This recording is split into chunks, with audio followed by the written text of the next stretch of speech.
Hi everyone. I hope all of you are having a nice day so far.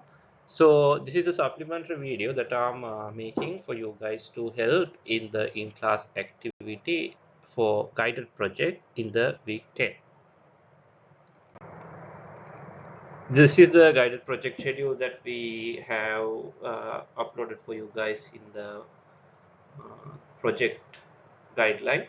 Now we have completed up to the 9th week, so you have submitted the report for condenser and heat boil load calculations as well. We are moving to the second part of our project, which is the column design section, where we have allocated 40 marks for this section, 10 marks for each tray column in-class assignment, and finally 280 marks for your report at the end of the to be submitted at the end of the 13th week. Moving on now, when you have a tray column design, these are the steps that you have to follow, and I'll go through one by one each, and maybe you can pause the video for a minute and read the steps. Okay, so if you have read the steps, now it means first you have to select the tray spacing, which is an assumption, and then based on that you can find the design vapor velocity using the flooding vapor velocity curves, and then you get the cross-sectional area, find the diameter, and if your diameter matches with certain correlations or whatever the rule of thumbs that we have, you can go ahead with the diameter and take it as feasible diameter. Otherwise, you can reiterate and go back to the first step and do the change the tray spacing and do the calculation again. Now, first of all, the first step itself is to assume a tray spacing.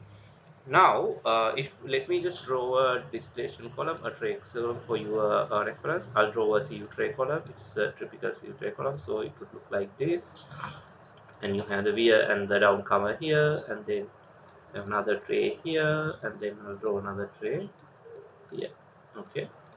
Now, if I take the liquid in blue, now your liquid would fall from here and then spit from here and then go like this, right? And then when you consider your vapor, let me take red for your vapor. So your vapor would be moving through the holes in this particular area that we call active area. So if you want me to show what active area is this area between the dotted line that I have drawn, or the line between the weir and the downcomer is where you have holes and where your vapor is moving. So simply your tray spacing is this space between two trays. So when you are doing your design, first of all, the step, as it says, the step is to assume a value for this tray spacing, and few guidelines are given. So it says these are taken from Professor Varma's slides. Now your tray spacing is a value between 0.5 to 0.9 meters, or 50 centimeters to 90 meters. Now your diameter, if your column has a smaller diameter, or when your height is an important factor, you can go with something like a small value. And then if your column is a large value, or if it higher flow rates, then you can go ahead with a value like 0.9 meters or 90 centimeters. Now for this assignment, what we will take is the value is roughly an average value for your first iteration, which would be 0.45 meters or 45 centimeters. And if this value doesn't work for you guys, at the end you can change this value and do a iteration calculation. Let me erase what I have drawn here before moving to the next slide.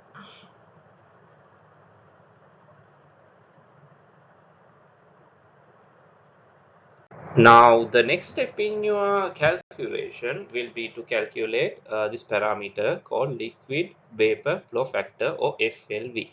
So liquid vapor flow factor can be calculated with the help of mass flow rates of the liquid through the column, and also the vapor flow rate of the vapor, sorry, the liquid, mass flow rate of the vapor through the column.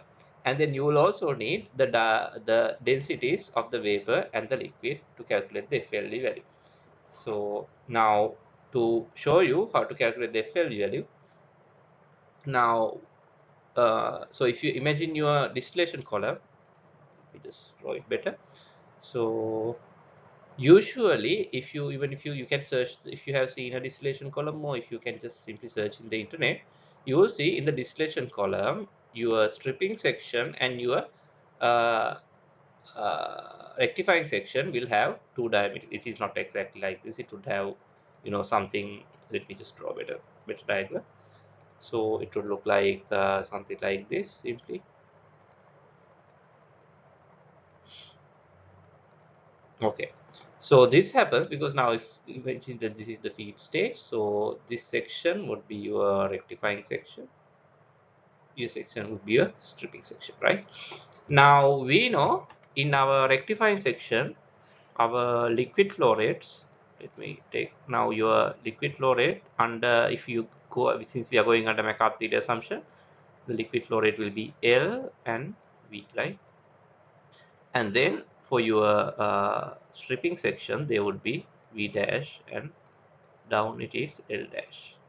Okay, now both these values are given, if you remember, are given in mole base, or mole as molar flow rates. In that case here, now even though the molar flow rate is constant in your distillation column from one stage to the other, the mass flow rates are not actually constant, because now if you consider one stage, in this particular stage, so you have this one stage where you have V dash, V, and then V coming from the bottom, and then you have L and L going down to the bottom.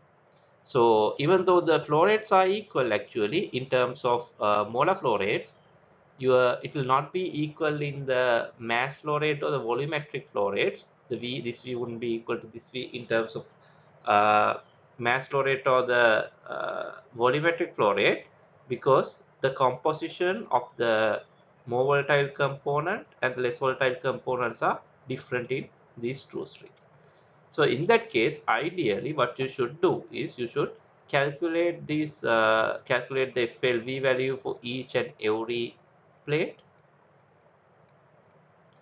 Okay, so you can calculate this LW and VW values for each and every plate, and get the FLV value such that where the risk at the where your flooding conditions is minimized at the plate where you have the highest risk of flooding. So same way the density values also will be different from plate to plate because the composition changes. So however, you have to find a FLV value such that find the flooding velocity from your FLV value such that the flooding at the plate where you have the highest risk of flooding is minimized, and take that diameter as the diameter for your rectifier section. And now since the feed is coming in, so some of the feed will go down, some of the feed will go up. Because of these conditions, the molar flow rates in the stripping section will be different to rectifying section. So most of the time the stripping section will have a larger diameter than the rectifying section. So it could be other way around as well, but usually this section is wider. So in that case, now from the material balance, for a stage, or for the condenser, or for the reboiler, or for the condenser, and from the reflux ratio, you can simply calculate this V and L values in terms of mole flow rates. And then with the composition's help and from the literature data for raw values for each temperature of the plate, you can calculate these raw values. But in this particular assignment, we will give you an average LW value, average VW value, and average rho values for you to find one FLV and move ahead with the calculation. So it won't be a very accurate calculation, but since we are doing this exercise for your practice, we will be going with that. So in the common question given to you, you will have a one LW value, one VW value to take, and then also this value will be also uh, there for you to take. Now let me just erase everything. Okay, you can go to the next slide. Now after determining your FLV value, or the liquid and vapor flow factor, what you do is you can you can select the curve for your plate spacing. For an instance, now it's 45, and find your K1 value. So what to do with the K1 value will be in the next slide. So before moving to the equation for the K1 value, these are certain guidelines that you have to follow if you are referring to the particular plot that was given below. So these conditions must be met for your tower if you are going with the previous plot. But for this design or for this particular in-class assignment, we'll not going through you don't have to stick to this. But when you are doing the final what you call design or the final report, you try your best to stick to these parameters, and if you're not sticking to these parameters, please justify why you are not sticking to these parameters. Okay, so now that you have calculated the K1 value from your graph, it's simply using the densities from the densities that were given in the question, you can calculate the flooding vapor velocity. Now be mindful, your flooding vapor velocity is based on your net surface area. So we'll discuss what your net surface area is, but you'll understand better when I explain about the different types of areas. Now what you have to notice in this point is this is the maximum velocity that you can go for when you have the flow rates that you have. So this is the maximum vapor velocity you can have, such that you will have not flooding in your column. But in fact, we don't operate at your maximum velocity. What we do is maximum vapor velocity, we go for percentage of that velocity just in case as a precaution. This percentage could actually be different depending on whether your system can form as in like what you call the bubbles that actually persist due to high surface tension. So in that case, you might have to go for lower flooding to stop flooding in your curve. So in this case, now simply if you have the UF or the flooding velocity or the maximum flooding velocity that we calculated, you can multiply it simply by 80% to find the U design or the defined vapor velocity. So I explained the previous slide that the UF value and the U design value for the vapor velocity for non-flooding condition with the U design value is defined for net area. So for that, let's just see different types of areas that you have on a column. So now this is simply what a tray looks like, the top view of the tray, and let me just show you what this looks like from a side view. I think I drew this earlier as well, the down cover and the rear, and then you have another plate and the down cover and the rear. So it's very simple. What the cross-sectional area is, it's simply the total area of your column would be the cross-sectional area that I have mentioned here. And then you have the down comma here. So the area of the down comma would be actually what is called down comma area, this area. Now let me just mark it like this. Okay. Again erase it. So that's the down comma area. And then the area where you have okay, so now this is the down comma area, and an area similar to the down comma will be always located in the tray next to the down comma where you don't have holes. So this is also an area which is equal to down comma area. So even if this area on the bottom is not called the down comma area, this area it is also equal to the down comma area. So keep these things in your mind. Now let's move on to what our active area and the net area are. So what active area is the area where you have holes or the vapor is traveling. Now in this case, your active area would be, let me get a different color. Your active area would be up to here, which is actually up to between the down commas is the active area where you have the holes to hole for the vapor to rise. So this is the active area that I explained previously, and then the net area or the important area for us is the active area plus the area here, which is not the down comma area but equal to the down comma area. So if I had to say like mark the active area, it would look like this. Okay, so your velocity in your UF and U design or UD are actually defined for this active area. Now let me erase all the annotations here. Okay, so here now your net area, as I mentioned previously, is if you take the cross area, the entire cross area is equal to the net area plus the downcomer area. For our first iteration, you can assume the percentage of your downcomer is 12% of the cross section, which is a rule of thumb. And if that is the case, I can substitute this downcomer area here and obtain this equation from my net area, which is 88% of the cross sectional area. So this equation is very important. You have to see this here. And if your design is infeasible, and say like in this particular assignment, if your design is infeasible even after changing the trace spacing, then you can change this downcomer percentage and see if your design would move to feasible range as well. Okay, so you had your net area here, and from your net area, so you don't know actually the net area, and there is a parameter here, so you know you can define any volumetric flow rate, which is here VV, as the area into the velocity. So we know UD, or the design vapor velocity, is defined per net area. So because of that, you can write this entire expression where your volumetric vapor flow rate will be equal to net area multiplied by your design velocity, and you can come up with this equation. So this value we actually found as an 80% of your UF, or the flooding velocity, but you don't know both these values, so we can't solve this equation. You have to unknown. So in that case, what we will do is we will try to derive an equation for our volumetric vapor flow rate. So very simple. Now you can use the same relationship that we use for density.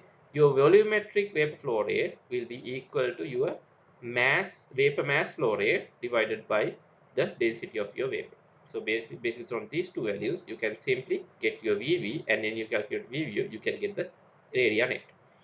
Now to calculate the diameter, you know your cross-sectional area is, now your cross-sectional area can be written as we know it's area net area divided by 88%. If you cross multiply that, you will understand where this equation come from. Now you calculate your net area and you can find your cross area from this simple equation. And from your, the equation simply from that relates diameter to your cross sectional area. It's simply the diameter of a circle, and in that case, from this equation you can find your diameter given in red, where because you know the cross sectional area. So once you find the diameter, you can't just simply go ahead with it. You have to see the correlations and whether it works for entrainment, etc. Now, this is one of the rule of thumb guidelines given by our reference book, which is Mass Transfer Operation by R.E. Treybolt. Now, it relates your trace spacing, which you initially selected, to your tower diameter. Trace spacing here, tower diameter here. Now, you can see if your trace spacing, in my case, it was around 0.45, so let's say it's around this much. So it should be between these two values. So you can just see what your trace spacing is, and for that you can see if your diameter that you got actually works for it. Otherwise, what you will have to do is you can get an idea from this whether you have to increase or decrease the trace spacing, and then based on that, look at if this doesn't satisfy, you can select another trace spacing and do the iteration again. So this in-class assignment that you have on this Tuesday or 16th of March, during the usual time, what you are supposed to do is you will be given a common practice problem for which you must do at least one iteration for each rectifying section and the stripping section to find the diameter. If you have more time, you can go for 2 iterations. The marks that you will get will depend on the iterations that you do. If you want to go for 3 in the given time, you can go as well. And your calculations can be done with hand or with Excel. With Excel, if you do one iteration, it's very easy to do the second iteration. So you can practice with Excel and COM as well. So practice the tutorial questions with Excel and COM. And then what I have to say is the question that you'll get is not the design question that you have in your design your assignment. So the entire class would be doing one common practice problem. The reason is because for each and every assignment, otherwise you will have to bring the literature data for row values and also v values, etc. So which is a lot of work. So because of that, we decided to go with one common practice problem for all of you. So you will all be doing that. And then you are also supposed to bring the printed hand-drawn flow sheet of procedure and equation, and also a printed version of the flooding curve.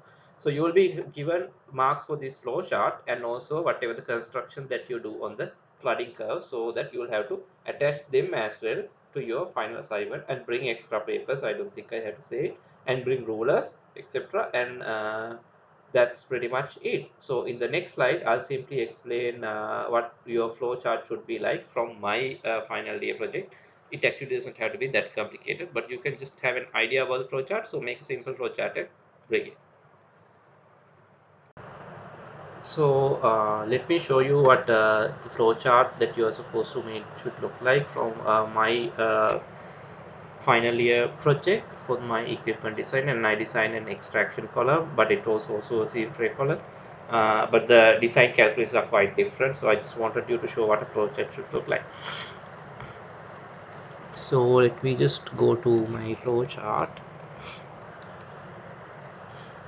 Okay, so this is one flowchart. It actually is very complicated, and it's very descriptive in this case, since this is my final year project. In fact, you don't have to go up to this level of complexity. I just need a simple flowchart where it should say, where it should show where the iteration should come. So there's only one iteration in your case, right?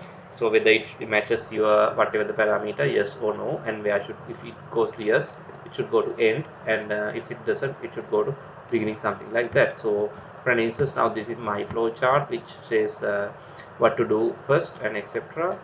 And then like each step that I have done, calculate this, calculate this, calculate that. And then for an instance, if I have to make a decision, so let me show you. Okay, so this is a decision, right? So this says whether the extraction efficiency is adequate. If yes, so it goes somewhere. If it is no, it should go back to the iteration calculation. So let me see if there's something from the end. Yes, so now I have the end here, where if it is whether my certain value, for an example, you don't have to know what these terms are. Now whether this certain h value is less than this or greater than this. If it is yes, then it's either it's in the range. If it is yes, then the end of your calculation, and if it is no, then I go back to this iteration step, etc. So if you want to include your equations as well, this is how you can do it. So now let me see where I started this. I myself can't see where I started this. Okay. So this actually doesn't have a start, because this is the equations, how to use the equations. So in this case, this particular you don't have a how to start. So now you can include your equation along with your step like this, how to calculate tray efficiency, whatever the equation, and whether your tray spacing is like, tray space. If you are taking tray spacing in the case of, this distillation column, if you remember, it should be between I think 15 centimeter to 90 centimeter. So you can say tray space, select a tray spacing between 15 centimeter to 90 spacer, and then you do select something else, and you can make a flow chart like this. It again doesn't have to be this complex, but it has to have all the steps that are given along with the equations. So because now my flow chart is very complex, I have included the equations separately and the steps separately. You don't have to do that, since your flow charts will be very simple and not you don't have a lot to do. So that's pretty much it, and I believe you got an idea about what a flowchart is. So at the end of your design, in the final report, you have to include all these sections and a descriptive flowchart like this in your report, where you will be able. So when you do this, it will be very easy for you, easy for anyone to understand your complete design. So as I said, in your final report, you can include the entire procedure from the first week onwards in a one flow chart to be included in your final report. So that's pretty much it, and I hope you will come prepared, and see you on Tuesday. Okay, thank you.